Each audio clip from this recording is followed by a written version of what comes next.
Ya, sebelum saya lanjutkan perbincangan bersama Pak Heru Sutadi, Direktur Eksekutif ICT Institute, ada beberapa data yang sudah kami siapkan di Market Review. Di antaranya adalah mengenai keuntungan raksasa teknologi. Setidaknya ini yang tercatat di kuartal 3 tahun 2020. Apple nampaknya menjadi perusahaan raksasa teknologi dengan capaian keuntungan terbesar dibandingkan dengan perusahaan yang lain sebesar 12,7 juta US dollar. Setelahnya ada Alphabet sebanyak 11,2 juta US dollar, kemudian ada Facebook 7,8 juta US dollar, kemudian ada Amazon 6,3 juta US dollar dan Twitter 0,028 juta US dollar.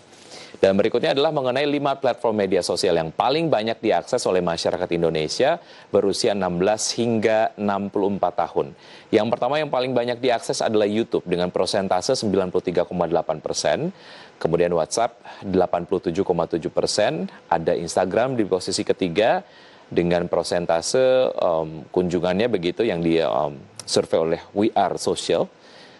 Sebanyak 86,6%, Facebook 85,5%, dan Twitter 63,6%. Dan berikutnya adalah untuk waktu penggunaan internet oleh milenial. Ini yang terbaca pada kuartal 3 tahun 2020. Untuk menggunakan media sosial sebanyak 2,5 jam atau 2,5 jam.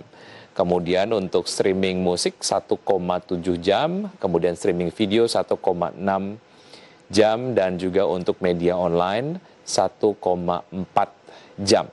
Ini yang dikompilasi datanya dari Global Web Index. Saya lanjutkan perbincangan bersama Pak Heru Sutadi, Direktur Eksekutif ICT Institute.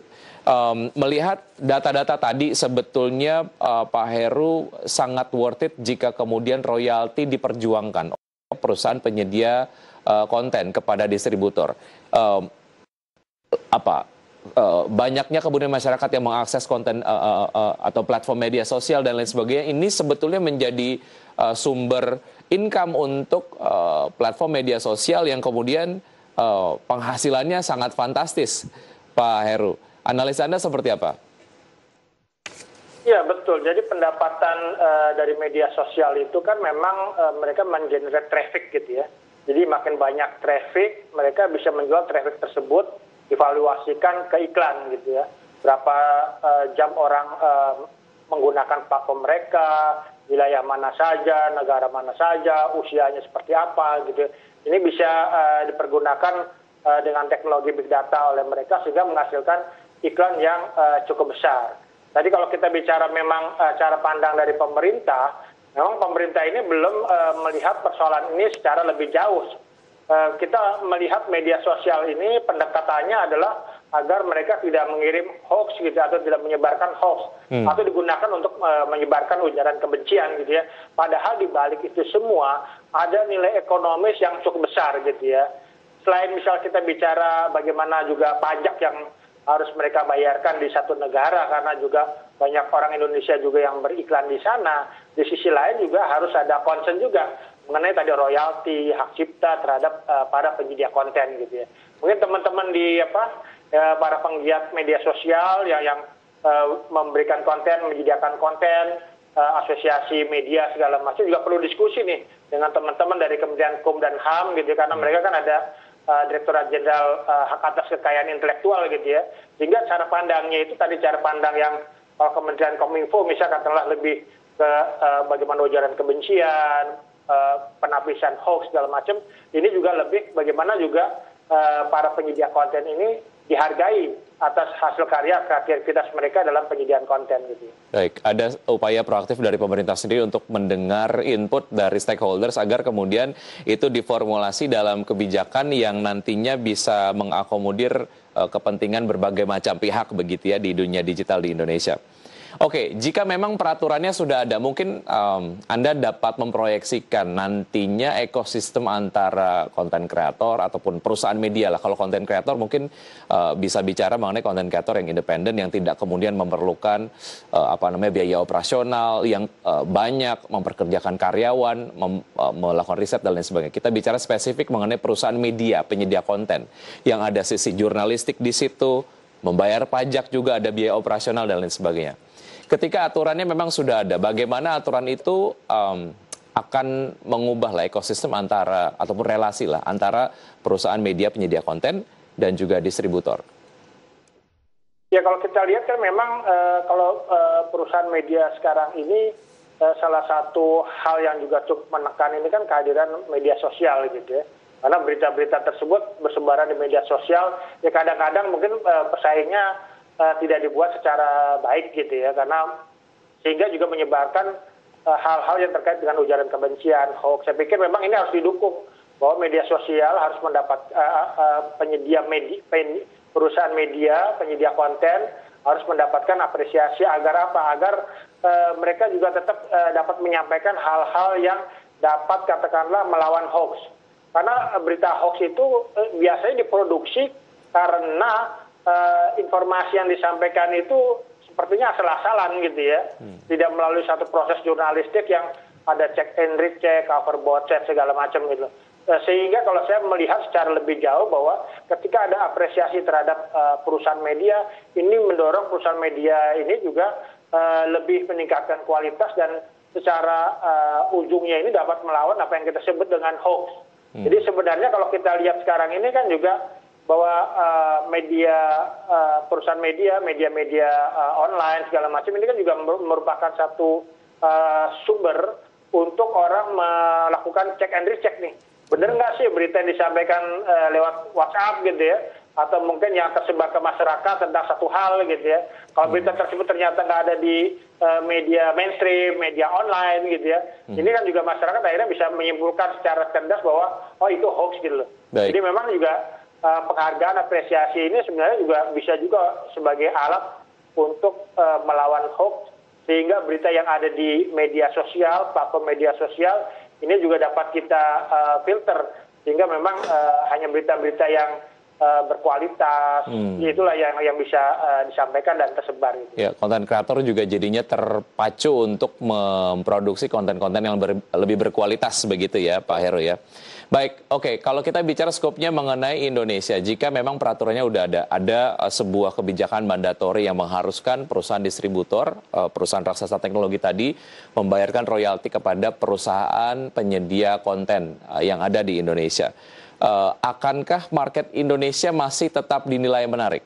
Kalau kita lihat dari bagaimana sebetulnya Indonesia dapat menjadi sebuah market yang sangat-sangat besar dan juga potensial untuk perusahaan raksasa teknologi tadi. Jika ada peraturan ini, tetapkah kemudian Indonesia menjadi sebuah market yang menarik, Pak Heru?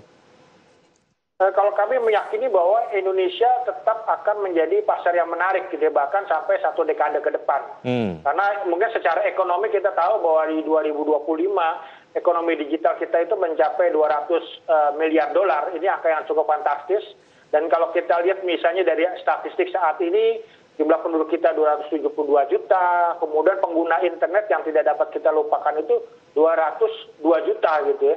Sehingga kalau misalnya untuk mengenerate traffic, untuk memasarkan iklan lewat internet, lewat media sosial, di Indonesia ini salah satu pasar yang potensial saya pikir. Sehingga memang ya orang memang berlomba-lomba untuk masuk ke pasar Indonesia tentunya. Baik, oke. Selain royalti ataupun mungkin publisher rights lah ya, istilahnya lebih tepat demikian. Ada concern lain atau tidak, Pak Heru, menurut Anda terkait dengan konten yang ada di media sosial dan lain sebagainya yang perlu diatur dalam regulasi? Ya tentu yang perlu kita kedepankan itu selain tadi apresiasi, royalti, juga bagaimana konten ini kualitasnya dapat kita jaga gitu ya. Jadi katakanlah konten-kontennya tentu konten-konten yang memang mencerdaskan, kemudian mendorong perekonomian kita segala macam gitu ya. Jadi memang ini dua belah pihak gitu loh. Jadi kalaupun ada kreativitas yang positif gitu ya, kritik boleh, tapi memang perlu disampaikan secara sopan, secara lebih baik gitu ya. Sehingga memang kedepannya bahwa Indonesia ini on the track untuk membangun ekonomi digital. Karena banyak negara juga sekarang mereka kiblatnya atau mazhab yang dipakai dalam pembangunan ekonomi ini arahnya adalah ekonomi digital gitu ya. Dan saya yakin bahwa kita semua bisa berkontribusi terhadap pembangunan digital di Indonesia sesuai dengan porsinya masing-masing. Kalau misalnya perusahaan media segala macam, ya mereka bisa memberikan konten-konten yang memang juga tadi mencerdaskan, kemudian mencerahkan masyarakat dengan informasi-informasi yang memang juga secara cepat didapat gitu ya. Apalagi sekarang arahnya juga yang streaming, sehingga tidak hanya kata-kata tapi juga sudah ke video dengan kualitas yang sangat baik gitu. Baik, Pak Heru, seperti tadi contoh yang Anda sebutkan case yang terjadi di Australia, bagaimana sebetulnya terjadi compliance terhadap law enforcement di sana. Perusahaan distributor kemudian membayarkan royalti kepada perusahaan penyedia konten di sana. Dari law enforcement yang kemudian sudah dilakukan di Australia, apa yang bisa dipelajari sebetulnya dari case-nya Indonesia ataupun mungkin skupnya Indonesia?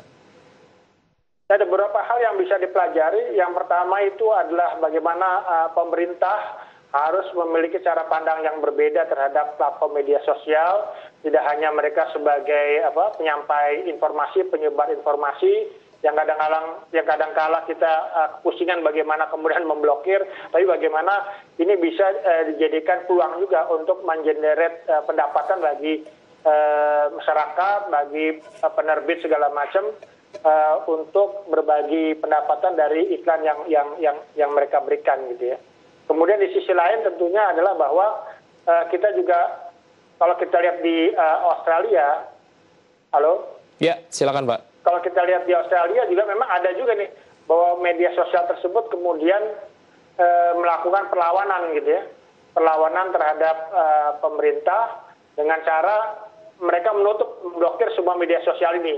Jadi intinya bahwa sepanjang kebijakan pemerintah tersebut itu dikeluarkan, ini tentu juga bisa menjadi satu faktor perlawanan juga bahwa kebijakan tersebut akan dilaksanakan gitu ya.